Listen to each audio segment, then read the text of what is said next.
kamaliza makanisa yote hapa Dar es Salaam. Wanachokifuata Benja, naomba unisikilize. Nisikilize. Na mimi naomba unisikilize. Nisikilize.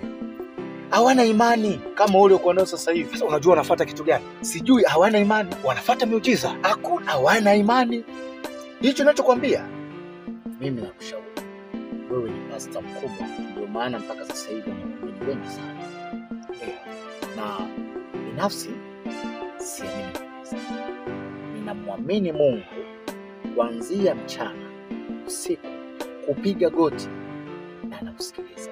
Na ninaamini utafanikiwa kwa kiwango kikubwa kwa sababu naamini Mungu. Hawa wanaohitaji miujiza ambao si wanama makanisa, usikumize kichwa. Amen. Wewe Amen. Narudia. Wewe Amen. Benjamin. Mtumishi, mimi nikuache. Ujue tuweka mimi nayo tutamaliza. Ujue bwana kuna muumini na mwai hapo. Hakuna nikamfanyia huduma. Hakuna shida. Pastor. Naam. Tangu